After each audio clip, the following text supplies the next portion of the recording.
Hello friends, आज का हमारा बहुत ही सेंसिटिव टॉपिक है इनफर्टिलिटी, यानी कि किसी महिला को बच्चा पैदा करने में किसी तरह की प्रॉब्लम को फेस करना इनफर्टिलिटी कहा जाता है। लेकिन क्या आपको इनफर्टिलिटी है या आप समझ बैठी है कि आपको प्रॉब्लम है और आपने मेडिकल ट्रीटमेंट लेना शुरू कर दिया है? तो फ्रेंड्स, आज के इस वीडियो में हम जानेंगे कि इनफर्टिलिटी क्या होती है, इसके क्या क्या मेन कारण हैं। और फ्रेंड्स, इस वीडियो के एंड तक आप ज़रूर बने रहिएगा, क्योंकि हम एंड में डिस्कस करेंगे कि किस केस में ट्रीटमेंट लेने से कंसीव हो सकता है और किस केस में चांसेस बहुत कम या फिर ना के बराबर है। तो आइए फ्रेंड्स, वीडियो शुरू करने से पहले please do like, share and subscribe our YouTube channel. तो फ्रेंड्स, मेडिकली आपको किस केस में कहा जाएगा कि आपको इनफर्टिलिटी की प्रॉब्लम है?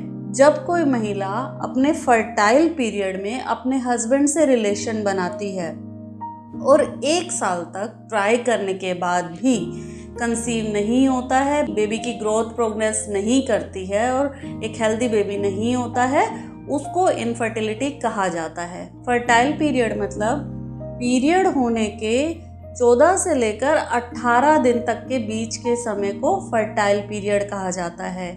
अगर आपकी साइकिल 28 दिन की है, लेकिन अगर यही साइकिल आपकी 30-35 डेज की है, तो फर्टाइल पीरियड होगा समवेयर अराउंड 17 डेज से लेकर, मतलब पीरियड के 17वें-18वें दिन से लेकर के 22वें-23वें दिन तक। तो इस फर्टाइल पीरियड में आपको अपने हस्बैंड से रिलेशन बनाना है, ठीक है? तो आइए अब जानते हैं इनफर्टिलिटी के आखिर मेन रीजंस क्या क्या है। लेकिन उसको समझने से पहले आइए देखते हैं कि फीमेल रिप्रोडक्टिव सिस्टम कैसे काम करता है। अगर आप बेसिक चीज़ें समझ जाएंगे तो आपको समझ में आ जाएगा कि आपको आखिर प्रॉब्लम हो कहाँ रही है। जैसे कि आप देख पा रहे हैं, ये है फीमेल रिप्रोडक्टिव सिस्टम। 2 होती है ओवरी, 2 होती है फैलोपियन ट्यूब और 1 होता है यूट्रस, जिसे लेमन टर्म में बच्चादानी कहा जाता है, ठीक है? तो आइए देखते हैं कि बेबी बनने का प्रोसेस क्या होता है। ये एक्चुअली 3 स्टेजेस में डिवाइड होता है। फर्स्ट स्टेज होती है ओव्यूलेशन। ओव्यूलेशन मतलब इस ओवरी में से एग रिलीज के प्रोसेस को ओव्यूलेशन कहा जाता है, ठीक है? दूसरी स्टेज होती है फर्टिलाइजेशन, मतलब जब ये एग ट्रेवल हो करके इस ट्यूब में आ जाता है और यहाँ से बहुत सारे मेल स्पर्म आते हैं और कोई एक स्पर्म यहाँ पर आकर के मीट होता है और एक एम्ब्रियो बना देता है, उसको बोलते हैं फर्टिलाइजेशन। ये हो गई हमारी स्टेज 2। स्टेज 3 होती है इम्प्लांटेशन। इम्प्लांटेशन में क्या होता है? This embryo travels down to the uterus. ये नीचे आ जाता है एम्ब्रियो और यहाँ पर ये जो यूट्रस की लाइनिंग आपको दिख रही है, एंडोमेट्रियल लाइनिंग, इस पर आकर के जुड़ जाता है, अटैच हो जाता है और एक प्लेसेंटा क्रिएट करता है। प्लेसेंटा मतलब अगर लेमन टर्म में बात की जाए तो जो बच्चे की नाल कहा जाता है, जहाँ से बच्चे को मदर से न्यूट्रिशन मिलते हैं। जब एम्ब्रियो यहाँ पर आ गया, इम्प्लांट हो गया, प्लेसेंटा बन गया, तो मतलब उस एम्ब्रियो को कहा जाएगा फीटस, मतलब कि बच्चा बनना शुरू हो गया है, ठीक है? तो फ्रेंड्स, हमने क्या देखा कि 3 स्टेप पर बच्चा बनने का प्रोसेस है। फर्स्ट स्टेप क्या हुआ? ओव्यूलेशन, जो कि डिपेंड करेगा एग क्वालिटी कैसी है, जो एग रिलीज हुआ उसकी क्वालिटी कैसी है। और एग क्वालिटी किस पे डिपेंड करता है? एज पे डिपेंड करता है, हेरिडिटी पे डिपेंड करता है कि मदर का ये साइकिल प्रोसेस क्या है, आपका लाइफस्टाइल पे डिपेंड करता है कि आपका खाना पीना और स्ट्रेस लेवल क्या है, और इसके अलावा जो मेजरली डिपेंड करता है हार्मोन लेवल पर कि फीमेल हार्मोन लेवल बॉडी में कैसा है।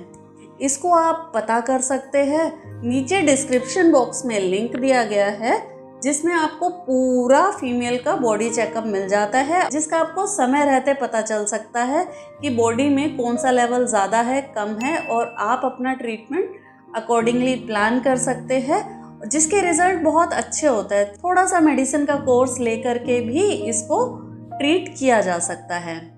ठीक है, दूसरा बेबी बनने का जो प्रोसेस है वो डिपेंड करता है इम्प्लांटेशन, जो हमने बताया था आपको ट्यूब में होता है। अब यहाँ पर ट्यूब पर डिपेंड करता है, ट्यूब में कोई इन्फेक्शन तो नहीं है, कोई ब्लॉकेज तो नहीं है।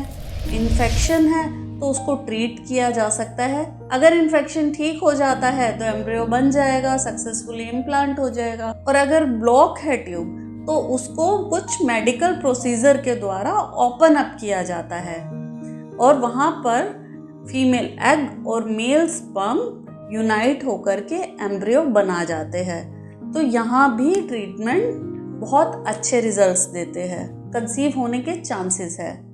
ठीक है, नेक्स्ट हम चलते हैं स्टेज 3 की डिपेंडेंसी पर, मतलब कि जहाँ एम्ब्रियो नीचे ट्रेवल डाउन होके इम्प्लांट हो रहा था। अब इसमें डिपेंड करता है कि जो यूट्रस की लाइनिंग है, एंडोमेट्रियल लाइनिंग है, वो कितनी थिन है, वो प्लेसेंटा बनाने के कितना सक्षम है। अगर थिन होगी तो प्लेसेंटा इतना अच्छा फॉर्म नहीं होगा, तो बेबी को जो न्यूट्रिशन है मदर से वो नहीं मिल पाएगा।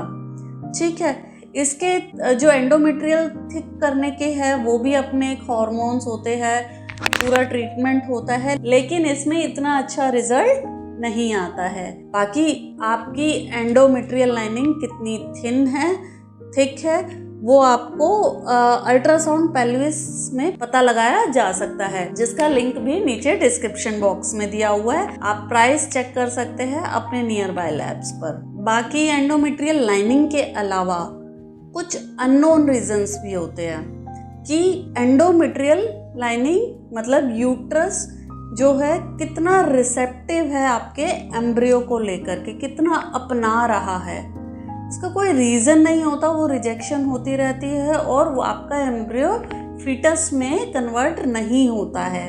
इसका ट्रीटमेंट का रीज़न, इसके रीजंस कुछ जेनेटिक्स भी होते हैं, कुछ अननोन भी होते हैं। जेनेटिक होता है तो उसके हायर लेवल के टेस्ट होते हैं, लेकिन अननोन रीज़न अगर है तो उसका treatment is really very tough. In cases में आप सरोगेसी की हेल्प ले सकते हैं। तो फ्रेंड्स, आपने जान लिया, समझ लिया कि इनफर्टिलिटी क्या है, क्या क्या रीजंस है और किन केसेस में ट्रीटमेंट पॉसिबल है। तो फ्रेंड्स, आई होप ये वीडियो आपके लिए इन्फॉर्मेटिव रहा होगा।